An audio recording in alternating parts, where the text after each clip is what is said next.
추석들은 언제나 우리를 설레게 하죠.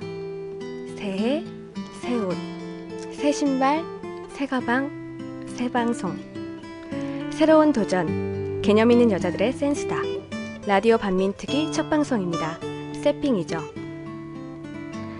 첫 방송이라고 하니 자연스레 첫사랑이 생각나네요.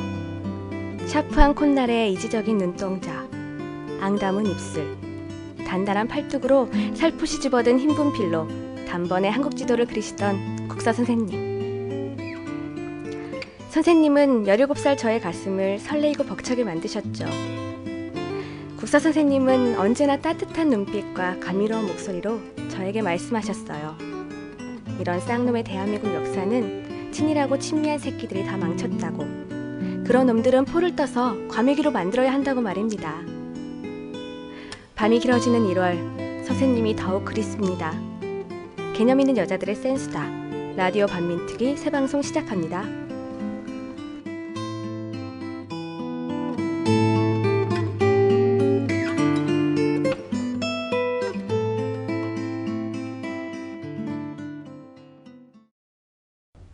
예, 기다리고 기다리던 라디오 반민특위 그 대망의 문이 열렸습니다. 반민특위를 2012년 새 벽두에 다시금 문을 연 건데요. 특위위원을 일단 한 3명 정도 특위위원이 마련이 됐습니다. 가장 똑똑하다고 생각하거나 가장 정의롭다고 생각하거나 가장 예쁘다고 생각하는 다 자의적으로 그렇게 생각하는 3인 여성들이 모여서 예, 반민특위 그 특위위원을 지금 자임하면서 라디오 반민특위 문을 열었습니다. 자, 안녕하세요. 안녕하세요. 야, 새해 복 많이 받으시고요. 네. 새해 복 많이 받으세요. 야, 아니 어떻게 이 자리에 이렇게 모이게 됐는지 우리 그 청자분들에게 좀 알려드려야 될 것 같습니다. 먼저 소개하시죠. 저는 선이라고 하고요.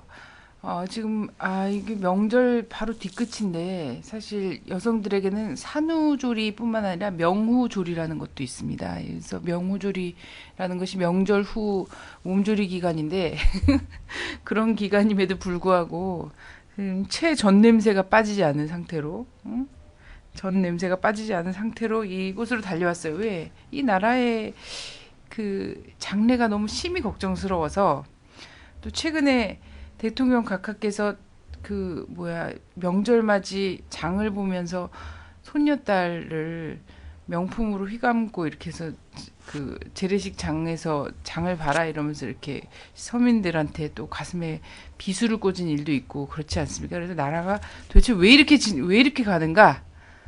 이런 나라에서 우리 그 자식들을 키울 수는 없다. 이런 교양 있는 생각을 하면서 이 자리 반민특위 라디오 반민특위의 특위위원으로 서게 됐습니다. 저는 선이라고 합니다.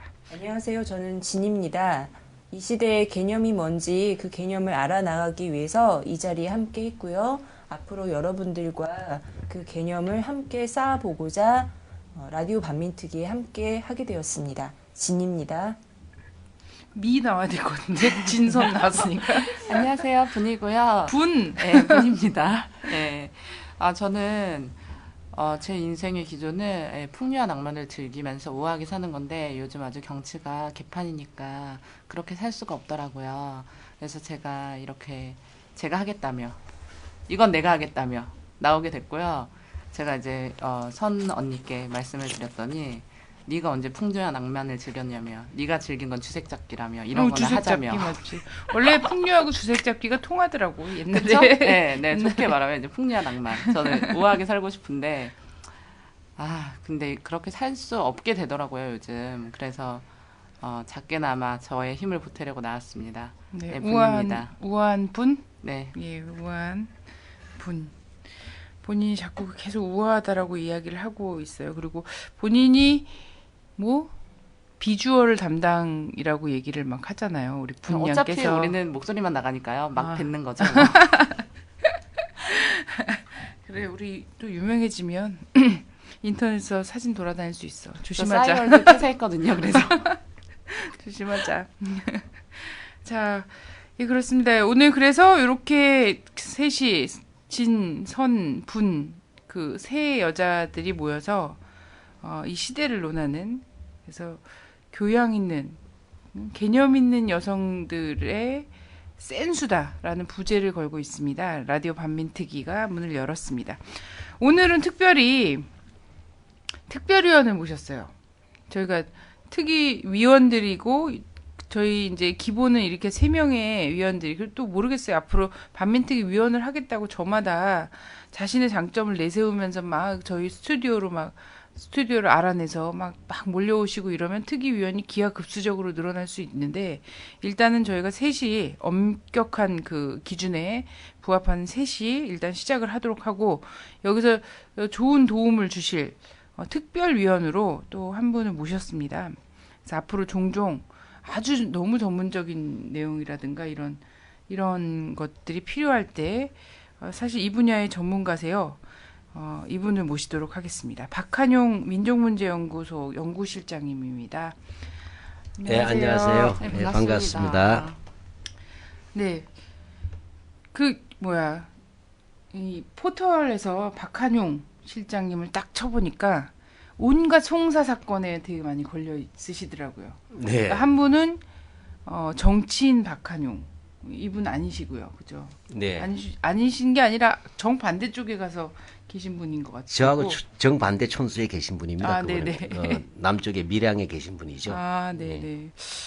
그러시고요. 그리고 또 한 분은 기업인, 이러고 주로 기사나 이런 데서 검색되시는 분은 바로 여기 계신 특별위원 박한용 선생님이 맞으신데, 근데 대체로는 친일파 후손과의 송사 뭐 이런 거 되게 많이 걸려 있는 걸로 봐서 이 분야에 관해서 친일 저명 인사시다. 저명 인사시다. 이런 건 뭐 재판부도 알고 계실 것 같고. 그러니까 저명한 친일 인사가 아니고 네. 예. 예. 친일 척결에. 친일 문제를 하다 보니까 우리나라에서는 친일 청사는 이른바 종북 좌빨이다라고 해서 아마 그런 구설수에 많이 있고, 아마 명예훼손 소송도 뭐 저만의 우리 연구소도 많이 걸려 있습니다.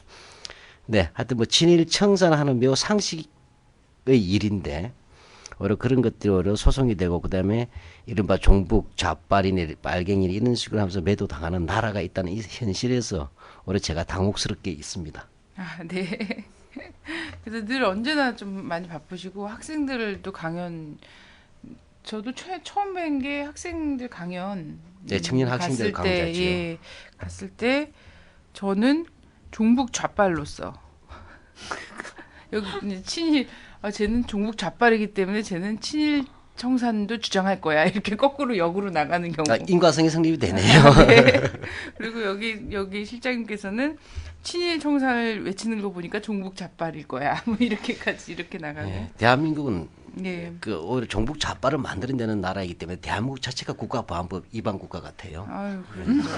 양성하고 있죠. 예, 요즘 국가 차원에서 양성하기 댓글만 때문에 조금 심각한 달면은 다 문제죠. 좌빨이 되니까요. 그렇지. 예. 자, 그러면 반민특위가 무엇인가? 이거를 좀 알아봐야 될 것 같은데, 저희 이제 내노라 하는 교양녀 진이 계십니다. 진님께서 반민특위가 무엇인지 좀 생소할 수도 있어요. 반민특위 근데 지금 몇 년 전입니까? 지금 오늘이 2012년이니까 60여 년 전의 일인데, 반민특위란 무엇인지 좀 교양해 주시죠. 예, 제가 반민특위를 사전 조사를 좀 해봤습니다. 근데 이제 이 반민특위를 알기 전에요, 그 1946년도에 당시의 시대적 좀 상황을 좀 알아봐야 될 것 같아요. 당시 1946년에 실시된 남조선 과도 입법 의원 선거가 있었습니다.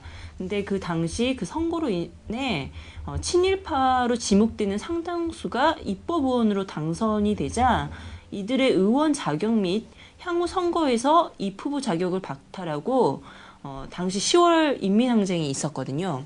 그때 나타난 민중의 요구를 수용하기 위해서 부일 협력자, 민족 반역자, 전범, 간상배에 대한 특별조례 법률을 1947년 3월 13일 날 제정을 좀 했습니다. 근데 당시 이 법안이 그대로 각계에 이제 퍼져 나갔더라면, 실행이 됐더라면 사실 반민특위는 없었을 수도 있습니다. 근데 이 법안이 실제 당시 미군정에 의해 거부가 됐고, 그래서 1948년 8월 대한민국 건국헌법 제101조에 의해서 국회에서 반민족행위 처벌법 기초특별위원회가 구성이 되었습니다.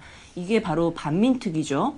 그래서 그해 9월 22일 법률 제3호로서 제정된 것이 바로 반민족행위 처벌법이라고 있습니다.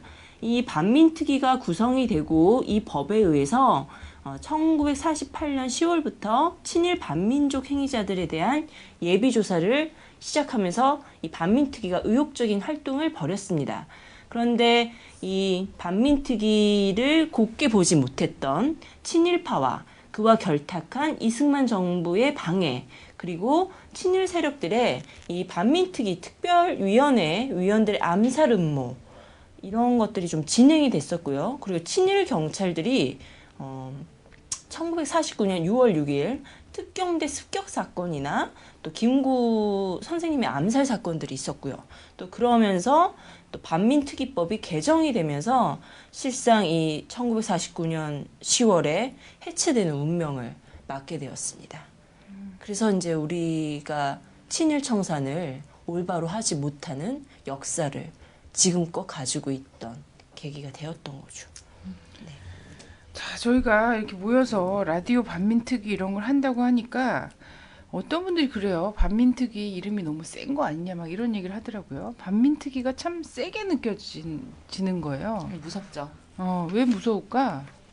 그러니까 이게- 풀어놓으면은 반민족 행위를 한 사람들을 처벌하는 법을 만드는 건데. 그러니까 사실 우리 보통 사람들이 무서워할 건 하나도 없거든요. 근데 기본은 그 현대 사회에 대한 인식 같은 경우도 친일파 입장에서 모든 걸 다 공산주의가 무서운 이유가 한국에서 공산주의가 무서운 이유가 빼앗긴 지주의 입장에서 역사를 보고 역사를 인식하게 만들어. 아무도 지주 출신가 아닌 사람이 되게 많음에도 불구하고 그렇게 하니까 무서운 것처럼 반민특위도 역시나 친일파 입장에서 그 역사를 보게 만들었기 때문에 그게 좀 공포스럽고 센 것처럼 느껴지는 게 아닐까 싶거든요.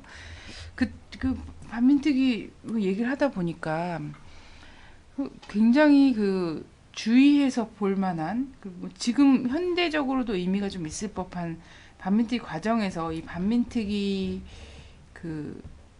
그를 어쨌든 깨려고 하는 그런 시도들 있잖아요. 조직적인 뭐 개인적으로든 이런 시도들도 굉장히 많았던 것 같고요. 그럼에도 불구하고 이 반민특위가 결국 만들어졌지 않습니까? 예. 네, 그럴 수 있었던 힘이 뭐라고 생각하십니까? 사실은 힘보다는 상식인데요.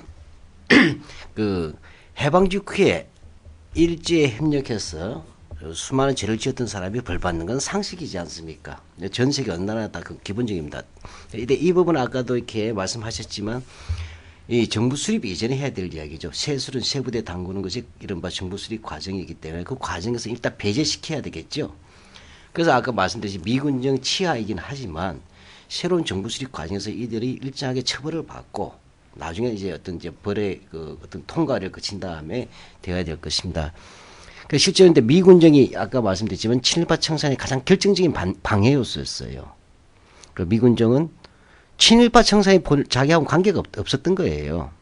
한국인들의 새로운 열망이라고 하는 것은 과거에 동족을 괴롭히고 그다음에 침략 진영에 협력했던 거 이런 사람들이 위안부 할머니들 나가라고 한 거 아닙니까?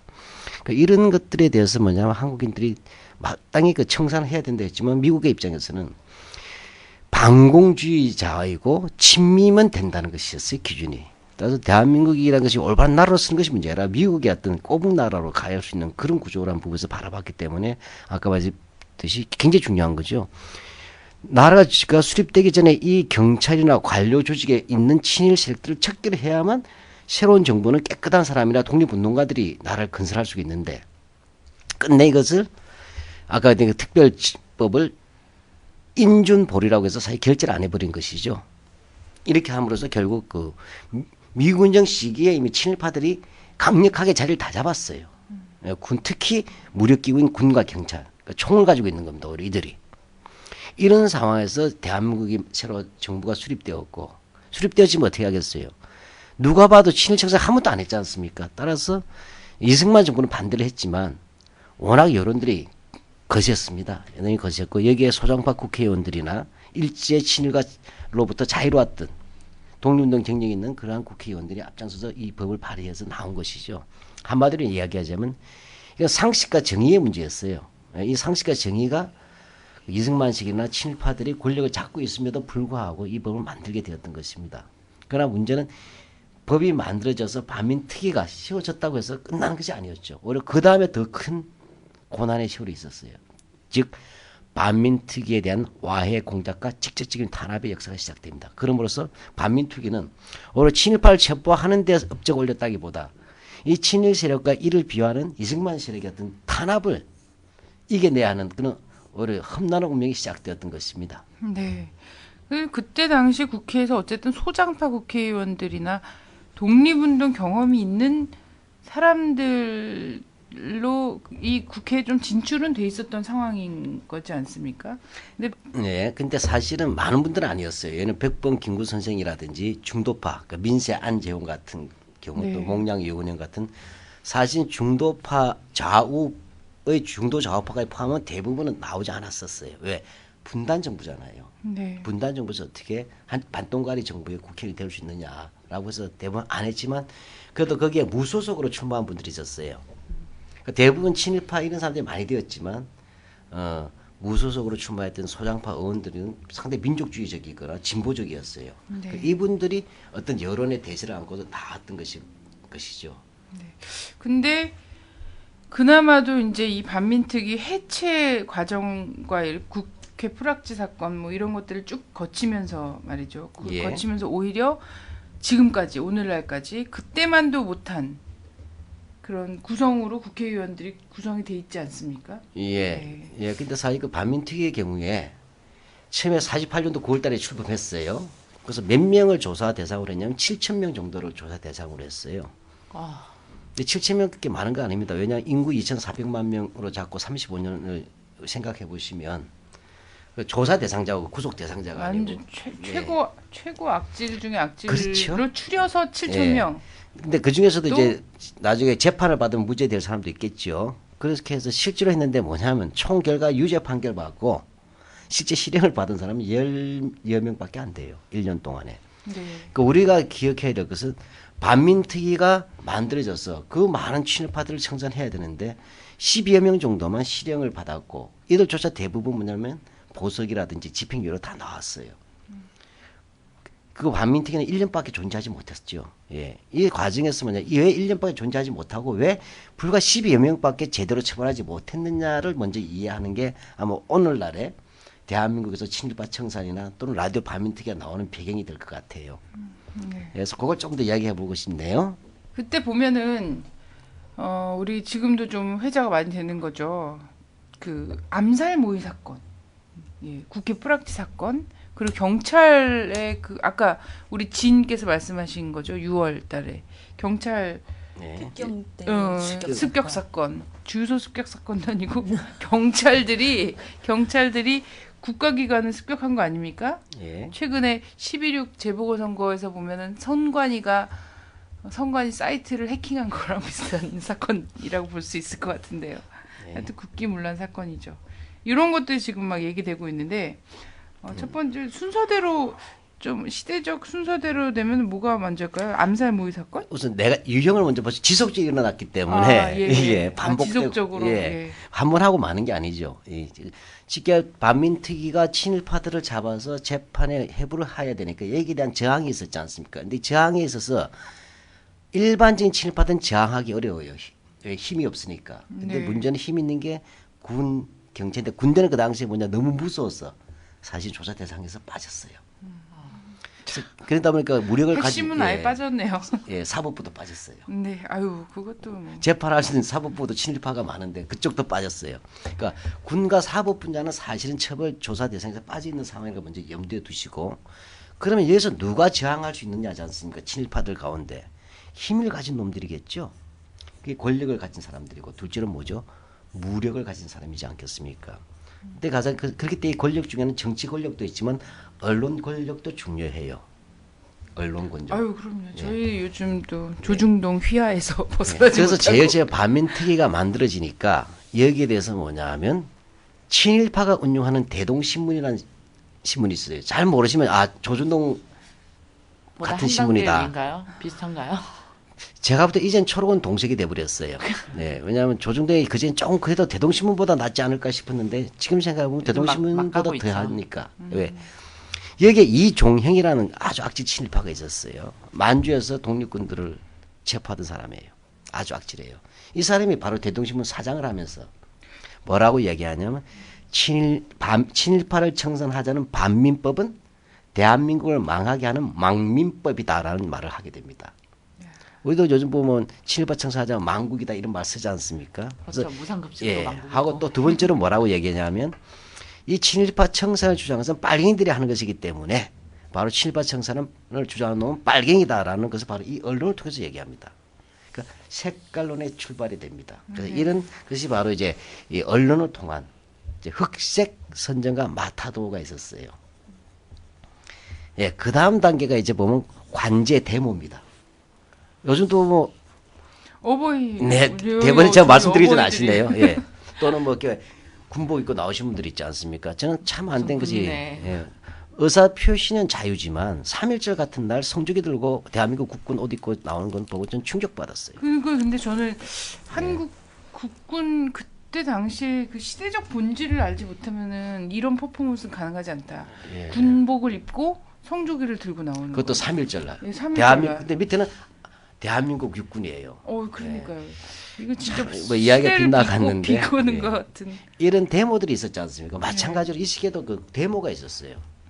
이때 이 데모들을 주로 할 때 배후 조정이 친일 경찰들입니다. 친일 경찰들이 관제 데모를 조직해서 반민특위법 반대한다. 반민특위는 해체하라. 반민특위 하는 놈들은 주장하는 놈들은 다 빨갱이다. 하는 집회를 쫙 열어요. 근데 이 배후에 조사해 보면 그 친일 경찰들이나 공권력이 배후에 있었어요. 그래서 이런 것이 바로 두 번째 수법인 관제 데모를 통해서 여론 호도하기예요. 요즘이랑 똑같네요. 주제가. 그죠. 요즘도 그 역사는 두 번 반복돼요. 한 번은 비극으로, 한 번은 코미디로. 요즘 지금 코미디 여러분 순서인가요? 코미디를 보고 계신 거예요. 예. 예, 세 번째 수가 바로 이제 이런 것들은 이제 언론 플레이라고 할 수 있지 않습니까? 여론 플레이고. 이제 그다음 뭐죠? 역시 이 친일파의 본분은 뭐냐? 폭력성이었어요. 수단 친일이 뭐냐면 자기 자신의 이익을 위해서는 수단과 방법을 가리지 않는 거 아니겠습니까? 한국의 수구 꼴통기 주특기도 진실은 관계없잖아요. 자기의 이익이 된다면 수단과 방법 안 가리는 이 수법. 그중 가장 무서운 것이 테러죠. 그래서 세 번째가 뭐냐면 이 테러인데 요 테러 하기 전에 전 단계에서 한번 터뜨린 게 있어요. 그게 바로 빨갱이 만들기예요. 예. 아까 관제 데모하면서 여론몰에서 빨갱이라고 얘기했잖아요. 네. 그러면 뭐냐? 진짜 빨갱이가 잡혀야 될 거 아니에요. 이래서 나오는 것이 바로 뭐냐면 그 국회 프락치 사건이라는 게 49년도 5월달 전후에서 나오는 겁니다.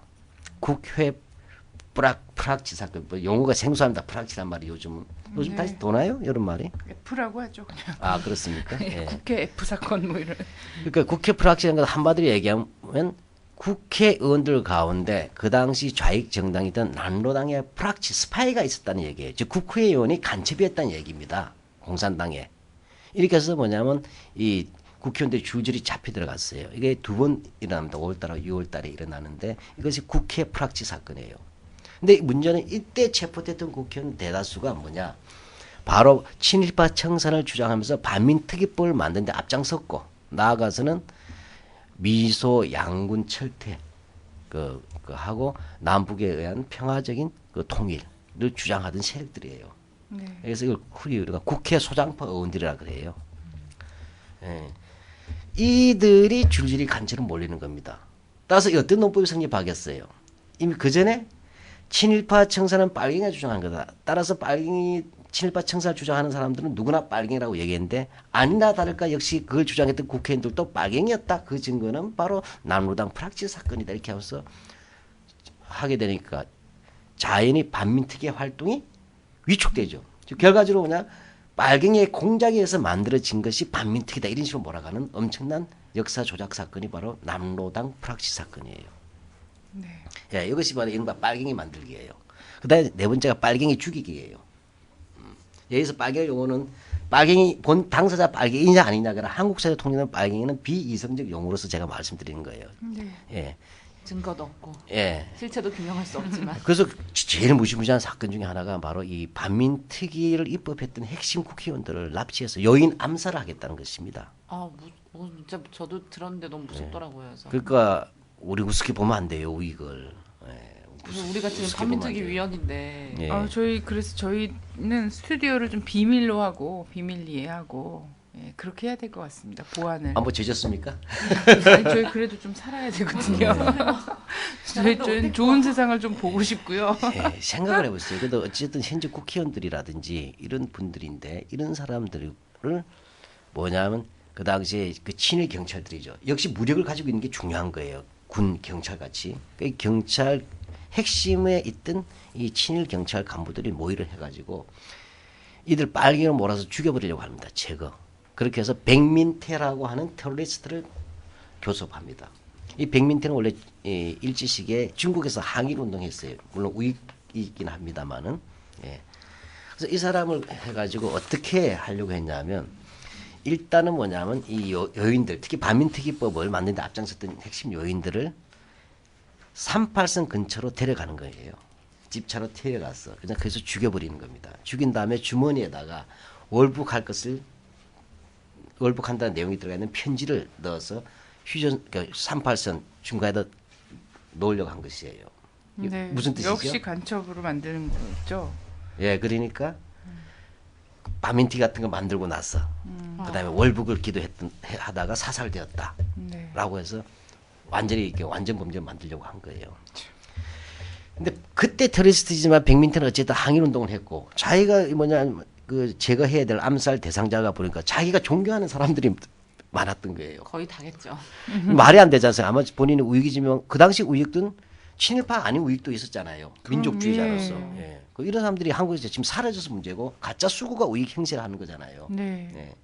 진정 우익 같은 민족주의적이에요. 전 그러면 세계적으로. 그렇게 미국 성조기 들고 네. 날뛰지 않죠, 우익이라면. 그러니까 백민태 씨가 이건 아니다 싶어가지고 고민하다가 이것을 이제 뭐 국회의원한테 이야기를 해서 뒤집어지면서 양심선언을 합니다. 이것이 어떤 맥락에서는 최초의 양심선언일 거예요. 멋지다. 이거 영화로 만들어야 될 것 같아요. 예. 백민태의 반민특위 요인 암살 미수 사건이에요. 납치 및 암살 미수 사건이죠. 자, 이런 부러진 암살, 뭐 이렇게 부러진 암살, 휘어진 암살이라고 본 게 맞겠는데 왜? 좌절된 암살 이러면서 그러나 이 영화 하는 것을 암살은 암살은 완성되지 않았지만 습격으로 그다음 이어지죠.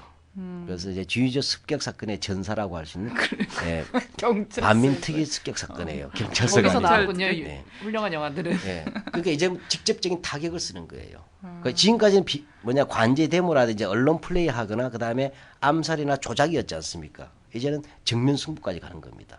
이것이 바로 중부 경찰서 서장 윤기병이 직접 지휘하는 하에 친일 경찰들과 그 밑에 부하들 일반 경찰들이겠죠. 늘 카빈 총에다가 실제 실탄을 장전합니다. 무장을 하고 3쿼터 트럭을 싣고서 지금 명동에 있는 국민은행 본점이 있어요. 이게 그 당시에 반민특위 본부 사무실입니다. 여기를 새벽에 습격한 겁니다. 서울 한복판을. 그렇죠. 백주대낮이 아니라 새벽입니다.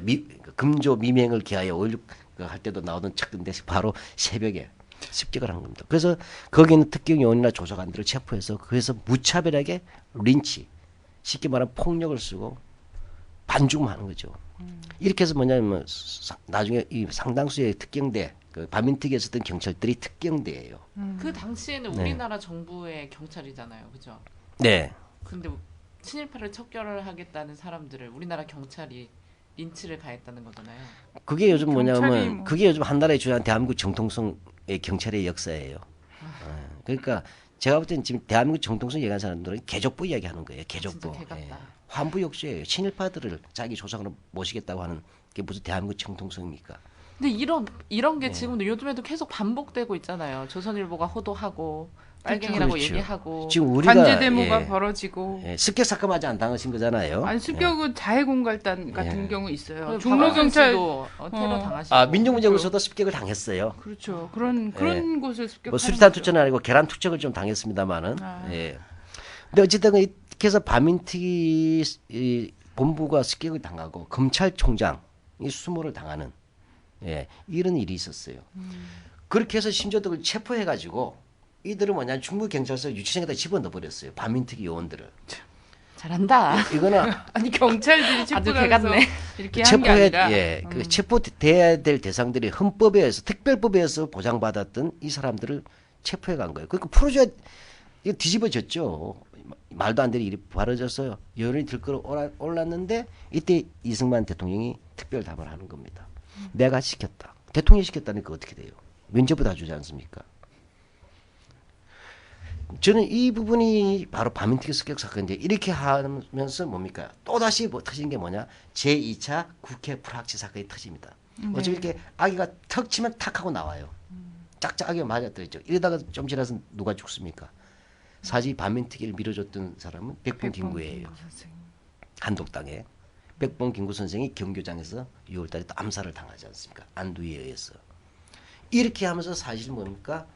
결과적으로 어떻게 반민특위를 입법했던 국회의원들이 핵심 세력들이 감옥에 들어가고 그것도 남로당 프락치로 몰려서 들어가고 그다음에 반민특위는 백주대자 대통령의 지시하에서 오히려 습격을 당해서 체포당하고 체포해야 될 사람이 체포당한 거예요. 여기에 백번 선생 같은 정치적 어떤 의지할 만한 세력이 이승만과 김일성 큰 세력이 많지 않지 않습니까? 당하고 이렇게 하는 다음에 아까 하면서 반민특위를 해체시키는 게 시작합니다. 그래서 반민특위가 아까 1년 만에 없어졌던 게 굉장히 중요해요. 35년 뒤에 40년 동안 친일파했던 걸 조사하는 기간이 불과 몇 개월도 안 된 거 아니에요. 이렇게 해서 사실 후반기는 뭐냐 반민특위가 활동을 하는 것이 아니고 6월 이후에는 반민특위를 기간을 단축시켜버리는 법을 통과시켜버려요. 이승만 쪽에서. 단축을 통과시켜가지고 어떻게 합니까? 해산 절차로 들어갑니다. 이 해산 절차가 2, 3개월 걸린 거예요. 그러니까 6월부터 9월까지. 그래서 9월 달에. 그러니까 48년 9월 달에 만들어서 49년 9월 달에 1년이지만 앞에 말했듯이 준비한 기간 몇 달 빼면 없잖아요. 그다음에 6월 달 이후에 그다음에 6월 달 이후에는 또 해산한 기간 빼버리는 거예요. 이렇게 해서 반민특위는 태어나서 아기의 울음을 울기도 전에 이불을 덮어서 죽인 격이에요. 그 반민특위는 내가 볼 때 영아 살해된 겁니다. 사실은. 60년 전 얘긴데도 근데 낯설지가 않아. 그러니까 똑같은 연도만 빼고는 비슷한 게 많아요. 낯설지가 않네요. 저 이야기 들었습니다. 이후에 저희가 라디오 반민특위지만 라디오 반민특위가 우리가 뭐 사람들 인사들 불러놓고 족칠 수 있는 그런 권한이 있는 곳은 아니잖아요. 그렇죠. 예. 다만 맺힌 한을 좀 풀자는 거죠. 막 입으로라도 풀고 막 이후에 반민특위가 마련되면 이러지는 말아야겠다. 이렇게 그 영아 살해되는 이런 반민특위를 만들어서는 안 된다. 그리고 군과 사법부가 제외되는 핵심적인 거 아닙니까? 이 재판해야 될 재판부가 예. 도덕적으로 검증을 안 받았다는 거예요. 그죠. 그 항일 독립운동가들 세워놓고서는 형 때린 재판부들 아니겠어요? 다 이 사법부가 그렇죠. 제국의 사법부로서 역할을 했던. 그러니까 유신 때 대법원장 했던 민복기 씨 있었어요. 민복기 때. 이 사람 같은 게 일제시대 판사하던 사람이에요. 그러니까요. 그래서 그래서 지금 아버지도 맞아, 반조 너무- 행위자예요. 일제로부터 말도 안 돼요. 그 뭐냐면 귀족 자기를 받은 사람이에요. 그렇죠. 생각나네요. 이회창 씨, 예, 아버지와 그의 아버지와 그의 아버지와 70년대 유신 때 그래요. 하여튼 그런 사람들이 지금까지도 한국 정치에 막 이렇게 대표적인 인물로서 우리 할아버지가 그때 당시에 판사였고 막 이런 얘기들을 하면서 그렇죠. 지금 살아남아서 이렇게 똥똥거리면서 살고 있는 거잖아요. 그러니까 반민특위가 교훈을 준 게 두 가지예요. 교훈이 아니라 경고를 준 것이 앞으로 친일파 청산하겠다고 까불면 이 꼴을 당한다는 것을 본보기를 보여주는 것이에요. 그래서 그 이후에 사실 친일파 청산을 얘기를 아무도 못했어요.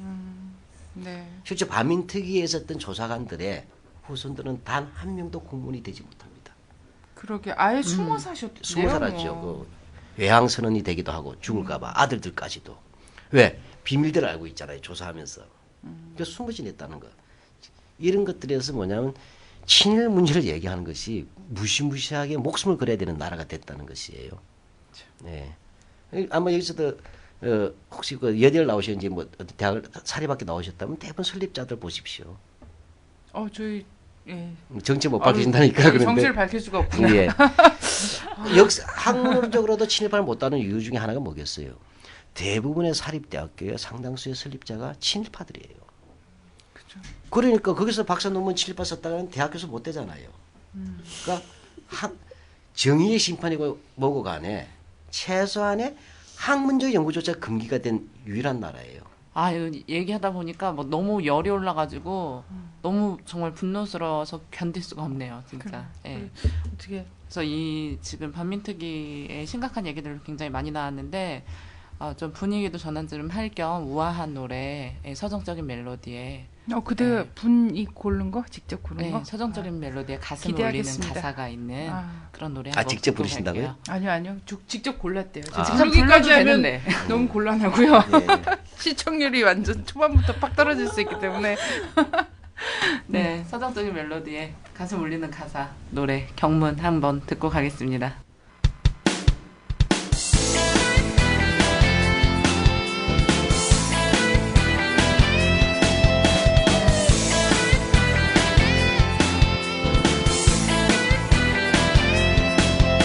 조선일보 서정주 박정희까지 일본 놈의 충성스런 앞잡이일 때 동상 걸린 손가락을 잘라내가며 해방을 위해 싸웠던 건 백성들이다.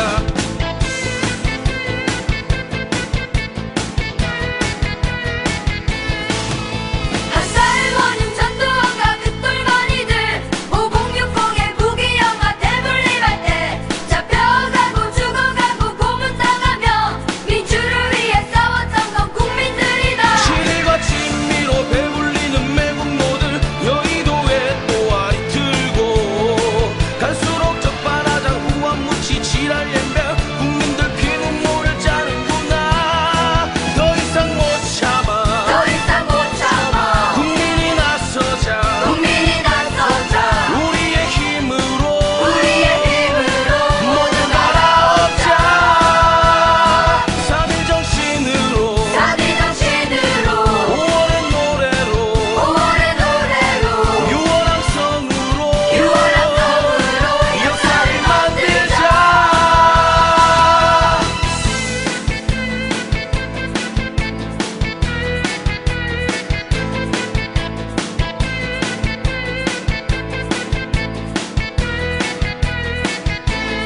친일과 친미로 배불리는 매국노들 여의도에 또 아리 틀고 갈수록 적반하장 후한무치 지랄 연병 국민들 피눈물을 짜는구나. 더 이상 못 참아 더 이상 못 참아 국민이 나서자 국민이 나서자 우리의 힘으로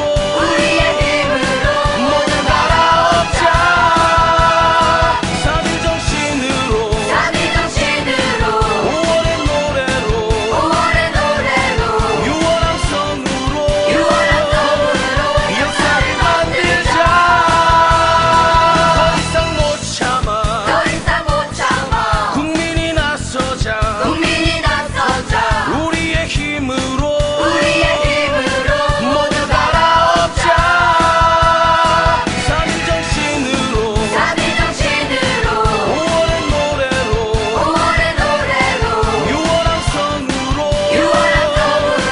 역사를 만들자. 국민의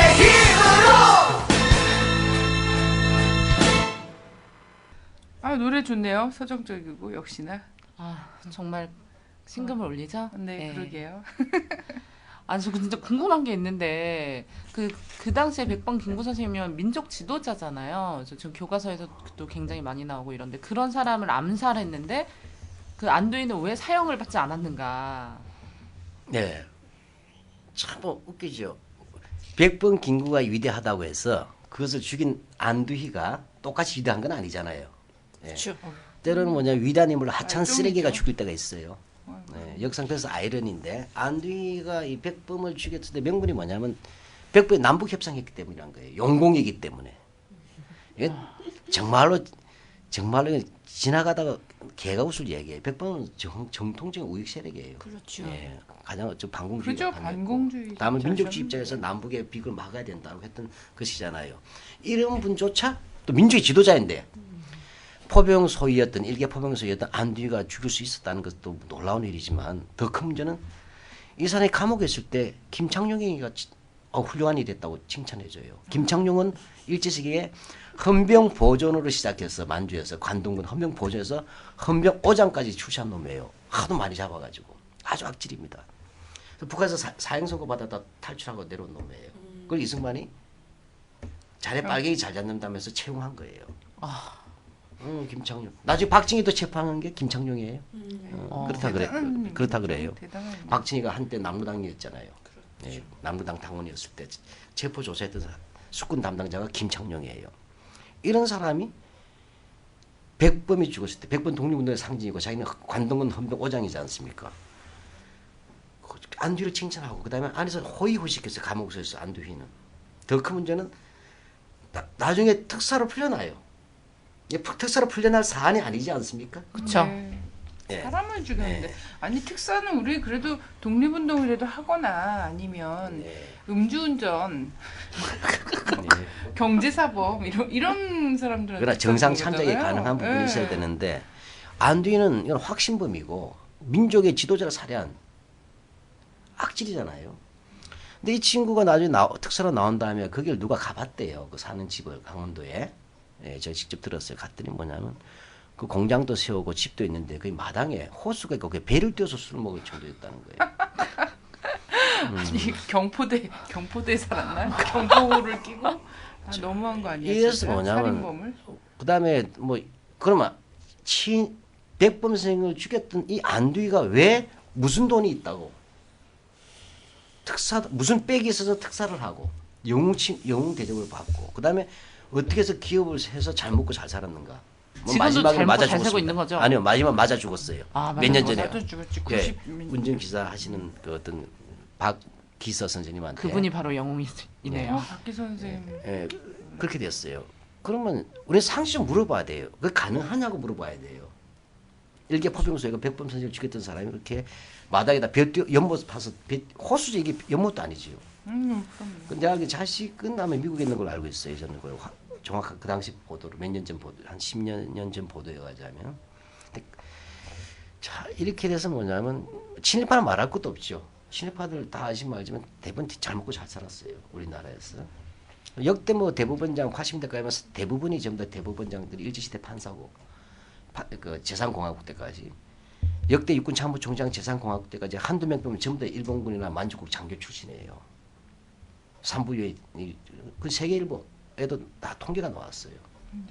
그래서 우리나라에서 있는 속담 중에 하나가 우리나라에 있는데 친일을 하면 3대가 지나도 잘 사고 잘 살고 항일을 하면 3대가 지나도 계속 망하는 나라예요.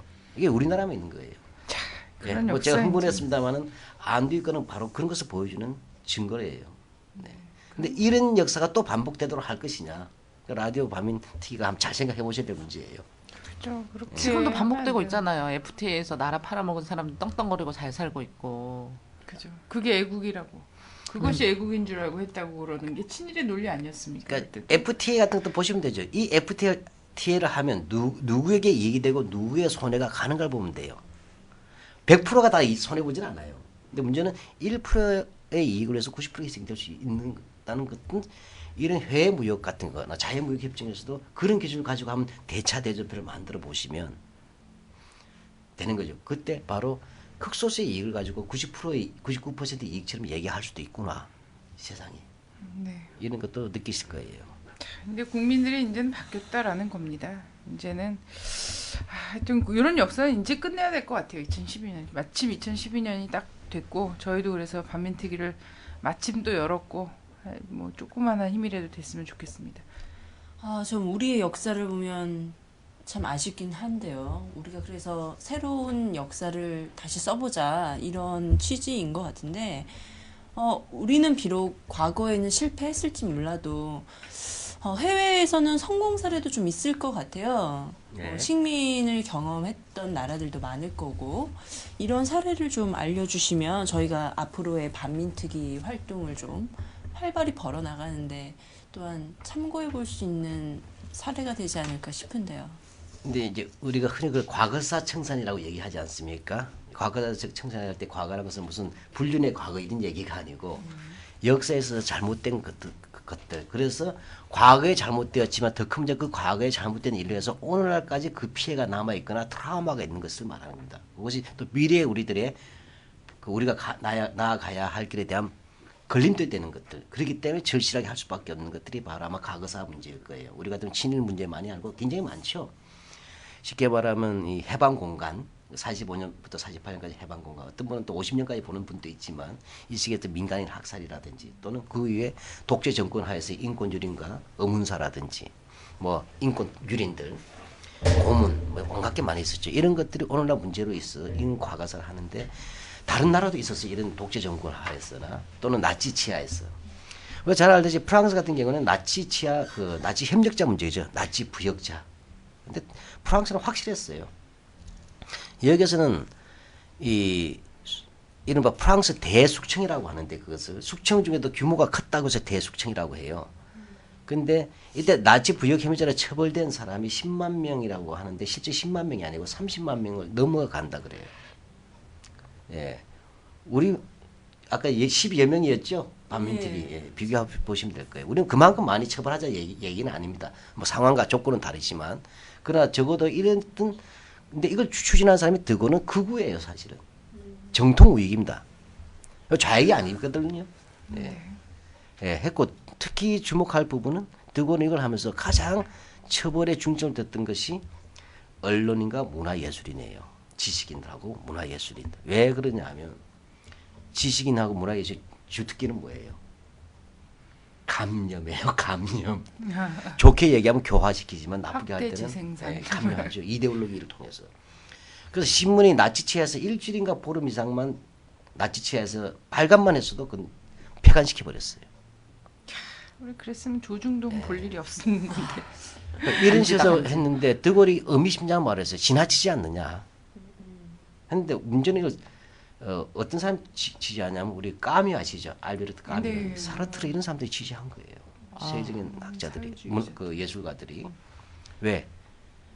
미래의 범죄를 예방하기 위해서라는 것입니다. 지나간 과거의 잘못을 우리가 그대로 덮어뒀을 때 그것은 또 한 번 미래의 똑같은 범죄를 허용하는 것이기 때문에 해야 된다는 것이고 그거는 적어도 앞으로 이러한 처벌에 있어서 앞으로 프랑스의 문화예술인과 지식은 다시는 조국 프랑스를 배신하지 않을 것이다 라는 말을 했다 그래요. 이거 외에도 벨기에나 이런 데 있지 않습니까? 독일 지역에서도 유럽 국가들 다 했었어요. 다 했고 스페인도 했는데 문제는 하고 남미도 했었죠. 남미에서는 주로 이제 그 군부 통치가 많았지 않습니까? 그래서 엄청나게 많은 그래도 끔찍하게 사람 많이 죽였지 않습니까? 했는데 사실은 다 안타깝게 제대로 된 과거사는 청산은 안 돼 있었어요. 안 돼 있지만 딱 하나 중요한 건 있습니다. 유럽 사회에서는 적어도 나치를 옹호하면 안 된다는 것은 상식이지 않습니까? 또 유대인 학살을 옹호했어도 안 되죠. 그건 완전 정치 생명이 끝나지 않습니까? 그리고 세 번째 여전히 시효가 없습니다. 근데 이것이 저 유럽 과거는 완벽하게 청산될 수가 없어요. 왜? 원형 복원이 될 수가 없지 않습니까? 또 때로는 정치적인 힘의 갈등 속에서 절충적으로 해결될 수도 있어요. 그러나 딱 하나 뭐냐? 저스티스, 정의와 원칙은 있어줘야 되는 것이 과거사 청산의 핵심입니다. 적어도 이것만은 나쁘다는 합의가 도출되는 과정이에요. 아, 저거 하면 안 되는구나. 그래서 저도 유럽 사회가 저는 나치 청산이 충분히 되어 있다고 보지는 않아요. 그러나 이것을 시효가 없는 범죄로 규정했던 것은 가장 나쁜 범죄예요. 반민족 행위니까. 그러니까 따라서 앞으로도 저지르면 안 된다는 거죠. 왜? 그 죽을 때까지 추적해서 잡아가니까. 두 번째로 이것은 나쁜 범죄라는 게 확립이 됐어요. 근데 우리나라는 뭐예요? 두 가지 다 안 되고. 두 가지 다 안 하고 그 두 가지 다 안 하는 게 정권이에요. 그 권력을 잡고 있는 나라예요. 저 우리나라는 친일 그 문학가들이 교과서에도 실리고 예. 교수도 해먹고 그래서 저는 다른 나라의 과거사 청산이 완벽해야 된 나라는 없지만 저도 그런 사회적 합의와 원칙이 이루어졌다는 거 그 과정에서. 근데 우리는 뭐죠? 과거사 청산됐는데도 그 원칙과 합의를 누가 어기고 있어요? 이른바 대한민국 정통성을 지키겠다는. 아 이건 땅이 분다는 거예요. 흥분해서 막 예. 스튜디오가 흔들리는데요. 스튜디오가 지금 흥분하고. 진도. 아 그런 얘기하지 마. 우리 열악한 환경인 것 같잖아. 네, 그래서 뭐 저는 뭐 이렇게 뭐 이런 것은 남미나 지금 전 세계 자체는 지금 과거사 국면이에요. 전 세계 과거적 문명이고 그래서 계속 진행되고 있고 덮어뒀던 나라도 다시 시작하고 있다. 먼저 우리가 오히려 늦게 시작했지만 좀 더 그래도 사실 우리는 이 정도면 부드럽게 하는 거예요. 부드럽게 하는 거예요. 하지도 않은 것 같은데요. 뭐 제대로 하는 것도 아닌데 이것조차도 한국의 이른바 메인 트렌드라 그랬죠. 누가 주류 사회 그 1%인데 이 1% 세력들이 거대 힘을 가지고 방해하고 있다는 것이에요. 아니 그러면서 합리화하지 않습니까? 그 지나간 일 갖고 언제까지 매달려 있을 거냐 막 이러면서 계속 얘기를 하잖아요. 앞을 봐야지. 오늘을 봐야지. 자꾸 지나간 일만 얘기해서 뭐 어떻게 할 건데 막 이렇게 본인들이 그 얘기하기 진짜 뻔뻔스럽고 너무 그러니까 그 부끄러울 것 논리가 같은데. 그 당시의 논리나 지금의 논리나 어떻게 토시 하나 빠지지 않고 그대로 적용하면서 한다는 것 자체도 참 우스운 일인 거죠. 수국골통이라고 할 때는 그것이 뭐냐면 그 단세포란 뜻이에요. 회로가. 그래서 그렇기 때문에 똑같은 얘기 이승만 때도 그래요. 이승만 때 뭐 친일파 청산 반민특위 만들자고 하니까 두 가지를 얘기했어요. 대한민국 만들어지기 전에는 정부 수립하기 전에는 정부 수립 이후에 하자 그랬어요. 정부 수립이 되고 나서는 뭐라 하냐면 지금 경제 성장을 먼저 해야 되고 국론이 분열되면 안 된다고 얘기했어요. 지금 똑같은 얘기 했죠. 그렇죠. 아, 국민들은 경제 활동에 힘써 주십시오. 그러니까 수국골통은 두 번 반복된다. 그러나 똑같이 반복된다. 왜? 단세포기 때문에. 이게 단세포로 안 가는 거예요. 아 근데 이 단세포들한테 우리가 계속 이렇게 지배당하고 농락당하고 산다고 하면 역시나 같은 처지로 단세포가 오래 가더라고요. 오래 살아요. 워낙 요즘 단순한 억울하게 짝이 없는 단세포는 단순한 생존 본능밖에 없어요. 아메바처럼. 살아야 한다는 것밖에 없는. 단 하나의 생존 본능. 이것이 모든 것을 자기 살아야 눈앞에 되는데 먹을 거리만. 어제의 친일파가 오늘의 친일파가 될 수 있고 어느 날 갑자기 또 여기다가 좌익이 세지면 친러파가 될 수 있는 이런 이완용도 처음엔 친미파로 갔다 친러파로 갔다가 친일파로 간 사람이에요. 박정희만 봐도 딱 그렇죠. 그렇죠. 뭐 만주에서 총 잡고 있다가 갑자기 남로당 한다고 또 사회주의 한다고 그랬다가 갑자기 또 조지표 활활 그려주고 예. 또 나와서 그 친일파의 마음은 정답이 뭐냐? 그때그때 달라요예요. 그래서 한국 수국골통은 단세포 때 그것은 생존 자기 자신의 이걸 아주 학술 용어로 셀프 프리저번스라 그래요. 자기 보존을 위한 단세포의 생명력 그것이 무서운 겁니다. 그러니까 원행질적인 생명력. 예. 거기에는 이성이 없어요. 진실도 없고. 호모사피엔스인 우리가 이해하기엔 너무 어려운 일인 거. 그러니까 한국에서 호모사피엔스 아메바 코리아나라는 게 하나 있는 거예요. 그러니까 이 아메바의 세계를 이해하려고 하니까 그러니까 이해할 필요 없어요. 그들의 진실과 정의의 단죄만이 정답입니다. 불이익을 느끼는 사람들은 아 내가 잘못했나 보다 하지 설득하면 못 알아들어요. 아니 안 알아들으려고 그래. 왜? 내 떡이 떨어져 나간다. 이 사실이 중요한 거죠. 그러니까 저 같으면 부끄러워서 살 수 없을 것 같은데 그 이완용 후손들이 재산을 달라고 하고 그분들이라고 얘기하기 좀 뭐하지만 하여튼 그분들한테는 아메바 분들한테는 이게 없죠. 양심. 부끄러움을 느낄 수 있는 그 양심이라는 게 없는 것 같아요. 지금 이제 이한용 얘기 나와서 하는데 이한용이가 20년대에 죽기 전에 자기 조카하고 아들들한테 말한 게 있어요. 신신당부하는데 앞으로 미국을 주목하라고 해요. 진짜 지금 밖으로 날아보는 데는 정말 그 배팅의 규제들이에요. 그렇죠. 네, 그 게임의 여왕이라 대제인데 그래서 내가 있을 때는 일본이 대제했던 시대는 얘기예요. 근데 지금 보니까 태평양 그 국제 정세는 밝죠. 왜? 아메바도 촉수는 발달할 수 있어요. 네. 예. 먹을거리에 대한 예. 곱등이 아세요? 신신당부한 것이 뭐냐면 곱등이 앞으로는 자기 종족도 막 미국이 잡아먹고. 더 이렇게 크시고 영향력이 있을지 모르니까 그 미국의 영향을 잘 보고 네가 처신해야 된다는 얘기를 합니다. 그래서 자기도 그 모자라 후손들에게 처세수를 그 후손들이 충실하게 또 살고 사는 거지 않습니까? 네. 그렇게 보시면 친일과 친미 사이에는 로직이라는 이성적인 과정이 없어요. 거기는 생존 본능이에요. 그래서 큰 부자도 되시고. 네. 그 비밀을 너무 그렇게 보시지 말라는 거예요. 무슨 거대한 세계적 고민이 있는 것이 아니고 아메바의 그 생존 본능 이 하나가 모든 것을 가능케 하는 집단들이에요. 우리는 그들과 이 민주주의를 논한다는 것이 아마 힘든지 아시겠죠. 그러니까 백분 토론 나와도 그분들 뭐 모셔놓고는 말이 안 되더라고. 보니까 백분 토론 왜 하는지 모르겠어.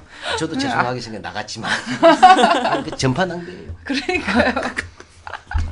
그래서 옛날에 보면은 그 저도 대학교 때 교양으로 뭐 이렇게 뭐 들었어? 그 현대사를 들었거든요. 아, 그거 들었어요? 많이 빠지긴 했습니다. 들었습니다. 주색적게 하는 와중에 종종 그랬는데 거기서 보면은 그때 막 교수님 얘기해 주시는데 친일했던 사람들이 지금도 친미파로 변절해서 사회 요직에 완전 콕콕콕콕 다 박혀 있더라고요. 그래서 그걸 들어보니까 민족을 팔아먹으면 잘 먹고 잘 살고 명예까지 얻을 수 있구나. 그러니까 쉬운 길이야. 그럼 이들은 지금의 대세를 여전히 미국으로 보고 있는 건가요? 지금의 대세는 중국 아닌가? 언니 왜 그러세요? 근데 거기서는 그 배팅이 네. 고민이 많은 거예요. 예. 이런 거죠. 그 청일 전쟁이 1894년에 있었어요. 근데 일본이 이겼어요. 그렇죠. 그러니까 친정파가 몰락하고 친일파가 잠깐 나와요. 근데 1년 뒤에 우리 일본이 이제 까불락거리니까 요동반도도 지가 조차지로 만들고 뭐 대만도 이제 뺏어가니까 뭐래요. 러시아, 프랑스, 독일에서 이거 좀 보게 문제 있네. 자식 너무 까분도 오버하고 있다. 그래서 삼국 간섭을 하잖아요. 야 일본 조심해. 이렇게 하는 그 순간 뭘로 바뀌어요? 친미 친러파가 나오는 거예요. 친일파가 싹 들어가고. 그러다가 1904년 5년에 고민하는 거예요. 저는 현재 뭐냐면 이 단계가 1904년 5년 단계라고 봐요. 아 지금 고민에 빠졌다. 네. 1904년 5년씩에 러일 전쟁이 일어난단 말이죠. 그 당시 러시아는 세계의 헌병이라고 불렸어요. 지금 미국이 세계의 경찰이라고 그러죠. 경찰하면서 경찰 깡패죠. 깡패. 아니 본인은 아니, 경찰이 자기가 보면 또 자기가 그 집행하는 놈이 그건 저는 그 솔직히 조근조근 막말. 그건 제가 볼 때는 그건 국가 갱스터예요. 미국 마음대로 하잖아요. 아유, 세계 국제 질서라는 게 룰이 없어요. 근데 이 핵심 뭐냐면 그때 뭐냐면 러시아가 이걸 일본이 이제 헷갈린 거예요. 상당수 러시아한테 배팅을 했는데 초기에 또 일본에서 배팅했어요. 그래서 이완용 요 시기를 구경합니다. 하다가 칠러파이였어요. 원래는 족보가. 그러다가 네. 이때를 적절한 기계해서 시기에. 이때 자기가 또 상중이었어요. 그 핑계 담아서 싹 빠집니다. 그러다가 친일로 가는 거예요. 그래서 1907년부터 한다 봐요. 저는 현재서 한국에서는 그 친중으로 가기 어려운 이유 중에 하나가 분단과 그다음에 이른바 색깔론이 있어요. 친일파들은 빨갱이 이 반공이라는 것이 없으면 존재하기 어려워요. 한국 사회에서는. 네. 즉 한국에서 친일파의 서식 조건은 강력한 반공 국가에 돼요. 근데 그게 유지돼야 될 온도는 미국의 따스한 입김이에요. 이것이 있어야 됩니다. 그러니까 지금은 그래서 엄청 지금은 초조한 상태겠어요. 초조하지요. 초조하지만 그렇기 때문에 우리가 이야기하는 게 뭐죠? 21세기 대전이 한국과 미국과 일본의 삼각 동맹을 가야 된다는 것은 왜 지금까지 이어왔던 기득권이 그대로 가기 위한 논리이지 그들이 갖는 국제적인 질서가 아니에요. 지금 국제적으로 보면 미국도 중국의 채무국가예요. 그럼요. 우리나라도 사실은 미국에 굉장히 의존하고 있어요.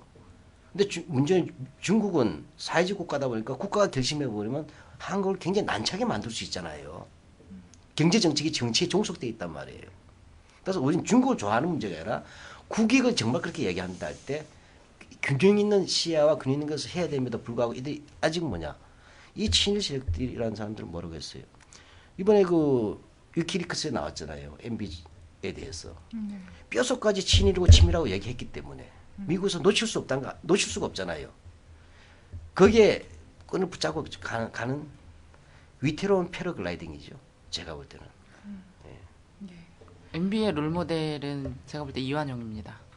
근데 이완용이 MB보다는 좀 배운 게 또 많았어요. 심사숙고할 수 있었던. 왜냐면 2004년, 2005년에 이완용이 친일파 중에서 그 기중 학식이 제일 높았어요. 주역까지 공부했어요. 주역을 문제는 지처시술을 이용해보고서 문제지. 주여는 알지만 주역은 모르는 이명박은 주역은 모를 것 같고 주여 이건 뭐 이야기가 좀 아주 뭐 이상하게 갔습니다만 좀 제가 볼 때는 이완용은 크게 해먹은 놈이에요. 그렇죠. 지금 각하도 되게 크게 해먹고 계세요. 나라를 팔을 텐데 크게 해먹고 있죠. 결과는 근데 모르겠습니다. 이게 뭐 이렇게 또 쪽박 찰 수 있다 저는 근데 근데 이렇게 이것은 있다. 결론은 이완용은 이명박에 이렇게 얘기하면 고소가 돼요. 아, 그건 명예훼손이 됩니다. 네, 그런 취소하겠습니다. 개념이 아니고, 그런 식으로 이야기하시면 안 되고요. 과거에는 이완용이라는 사람도 있었는데 왜 자꾸 이명박이 떠오를까 참 난감하다 이렇게 말씀하시더라고요. 그렇군요. 역시 여러 송사에 말려봐야. 예. 말려봐야. 앞에 말든 다 취소하십시오. 이렇게 또 하나 배우네요. 예, 뭐 이렇게 얘기하다 보니까 라디오 반민특위 출범, 왜 라디오 반민특위가 오늘날 필요한가? 60여 년의 세월을 거슬러서 다시 반민특위인가를 얘기를 우리가 좀 거기까지 얘기가 좀 나온 것 같아요. 그죠? 네. 현재 영향을 미치지 않은 역사라면 우리가 굳이 뭐 옛날 그 수십 년 전 걸 갖다가 이렇게 뒤집어서 다시 한번 들여다볼 필요는 없는 것 같은데 그렇죠. 현재- 선생님이 많으니까. 그럼요. 현재 우리 발목을 붙잡고 있고 앞으로 우리 새끼들의 발목을 또 붙잡을 것이고 이런 거기 때문에 우리가 다시금 이제 반민특위 얘기를 하는 거고 똑같지 않습니까? 아까 본 거랑 언론을 통해서 여론전하고 관제데모하고 빨갱이 만들기 하고 테러하고 뭐 이런 과정들 있잖아요. 과정들 그러면서 국민들을 꼼짝마 이렇게 하는 과정이 그리고 그때- 나라를 팔아서 자신의 어. 이익을 채우고. 그렇죠. 자기 주머니만 불리는 거죠. 자기 주머니만 불리는. 이런 게 똑같단 말이에요. 그때 친일했던 사람들이나 지금 그 친일의 후예들이 하고 있는 친미. 뭐 여기 이 작태들이 똑같다. 근데 그것 때문에 나는 국민은 불안하고 배고프다 이거거든요. 그래서 요 얘기를 한번 해보자라는 거였습니다. 자, 오늘 말씀 너무 감사하고요. 감사합니다. 말씀을 한 건지 욕을 한 건지 제가 잘 모르겠습니다. 아니 근데 진짜 화면에 안 나서 그렇지 눈웃음이 매력적이시고 아. 차분하게 조근조근 막말을 되게 잘하시면서 아마 제 눈, 우리 앞으로 영상으로 이렇게 갈까? 눈웃음은 영상 가면 안 돼요. 아 보조개도 있으세요. 참고로 청취자분들한테 들을 때 제 눈은 가죽이 모자라서 찢어진 거라고 누가 얘기했으니까요. 그냥 그렇게 상상해 주십시오. 아유, 그래요. 다음부터 우리 하여튼 고민을 해봅시다. 일단 66 사이즈, 55 사이즈 좀 만들고 나서 공중파 방송으로. 전 불가능하다고 생각합니다. 아 본인이? 네. 네. 전 또 제 얘기한 줄 알고. 아, 저희 있잖아요. 대표적인 55 사이즈. 44 사이즈 아니세요? 우리 교양요. 저의 이름을 어떻게 발음하느냐에 따라서 넘나듭니다. 아, 진과 찐의 사이를. 아. 네. 난 44 사이즈라는 거는 마네킹만 입는 거라고 생각했지 사람 입으라고 만드는 거라고는 진짜 생각 못했어. 저도 새끼 발가락이 44 사이즈예요. 아, 그래. 반지 지수? 이런 이런. 자, 이후 방송. 그래서 오늘 이제 첫 방송에서는 반민특위를 도대체 왜 개국을 했는가, 우리가 라디오 개국을 왜 했는가, 이걸 좀 논해봤고요. 이후 방송에서는 그럼 어떤 사람들을 우리가 저건 이렇게 할 것인가 또 예고를 좀 해드려야 될 것 같아요. 네. 자, 친일 친미의 계보를 잇고 있는. 네, 너무 예. 많아가지고. 그러니까 너무 많잖아요. 하지만 우리는 일단 국회로 가야죠. 일단 대표 선수들을 합시다. 대표 선수들 하고 이것을 우리가 이제 막 10만, 100만, 막 1000만 이렇게 들을 때, 우리 방송을 들을 때 19대 국회에서는 반민특위가 생길 수 있어요. 이게 완전 우리 국민의 압박으로 해서. 그쵸, 생겨야죠. 생겨야죠. 그래서 그때와 같은 슬픈 반민특위의 이게 아니라 새로운 그쵸. 네, 이런 것들을 할 수 있는 이게 압박이 되게 하는 게 우리 목표 아니겠습니까? 그래서 친일 친미의 계보를 잇는 분들 어떤 분들이 있을까?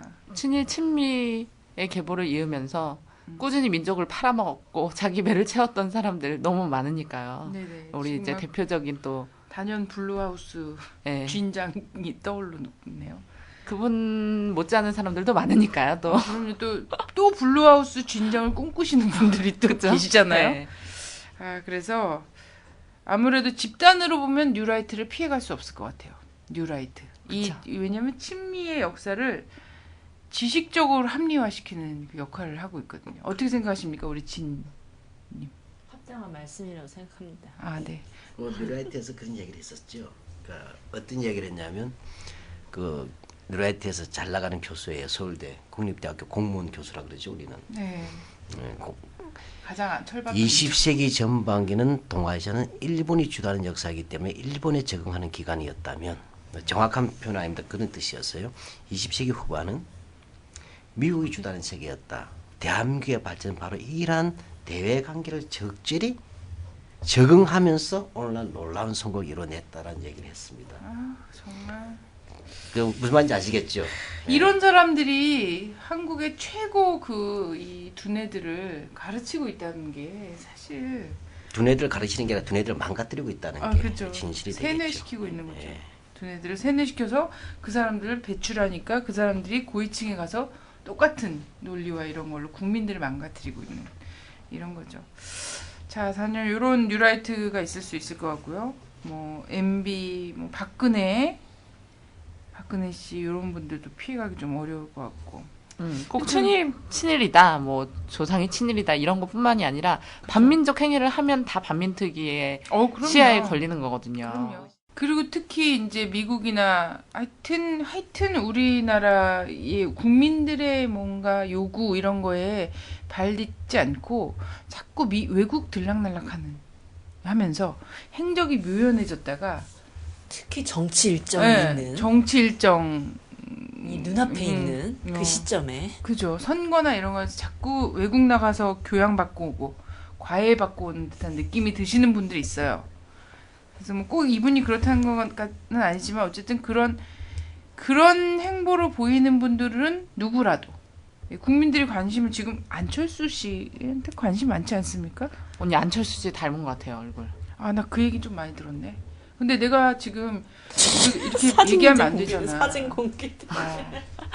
이렇게 얘기되면 안 되잖아. 그러네요. 이쁜 안철수? 안철수 잘생긴 멋있어요. 안철수. 근데 저는 좀 그 부분이 제가 안철수 씨 엄청난 팬이었어요. 예전부터. 그래서 진짜 혹시 미혼이실까 이런 생각도 해봤는데 결혼하셨더라고요. 예, 근데 좀 그런 생각이 들어요. 미국이 엄청나게 무서운 존재라고 생각해요. 저는 그 하는 행동을 보면 아주 교묘하고 진짜 치졸하고 철두철미하게 우리나라 어떤 정치를 계속 지배했잖아요. 뭐 무기도 구입하라고 하고 뭐 어쩌고저쩌고 했는데, 네, 원래는 안철수 씨가 처음에는 반 MB, 반 한나라당 이런 발언을 되게 많이 하셨거든요. 근데 미국에 갔다 오셔서 한나라당이 쇄신하고 있다 이런 얘기를 하셔서 저는 사실 좀 걱정이 돼요. 그러니까 우리 국민들이 한나라당 쇄신하는 걸로 보는 국민들이 별로 많지 않은데 잠깐 한국을 떠나 계셔서 미국 가서 미국 뉴스를 들으니까 좀 그랬나? 그리고 우리나라 국민들은 어느 정도냐면 반한나라당 감정이 한나라당이 진짜 쇄신을 하는 것처럼 보여도 저 쇼하고 있네 이렇게 보는 입장이거든요. 그래서 저는 이런 국민의 기대와 이런 것들을 한 몸에 갖고 있는 분이라고 할지라도 국민들이 이제 검증에 들어갈 때가 됐다. 이렇게 생각이 돼요. 그래서 이런 분들도 우리가 눈여겨보겠다라는 겁니다.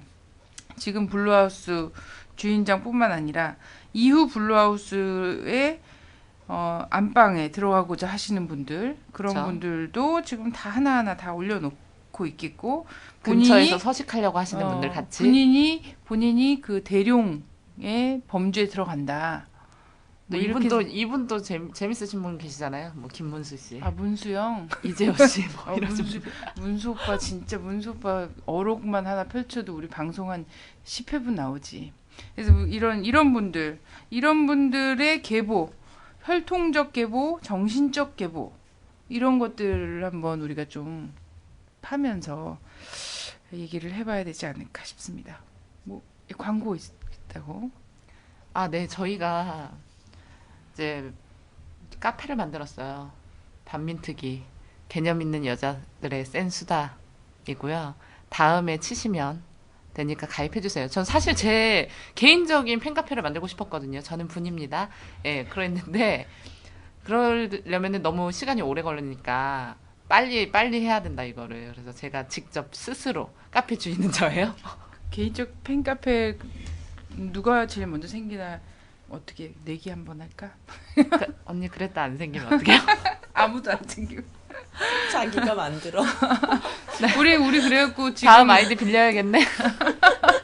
서로 막 라디오 반민특위 카페 지금 만들어져 있는데 핑크빛으로 우리 되게 온화하고 되게 여성스럽고 이런 게 기조잖아요. 방송 기조가 세지 않고 아주 여성스럽고 온화하게. 아까 막 무슨 뭐 반민특위 암살 뭐 이런 얘기 해놓고 막 세지 않다고요. 아니야.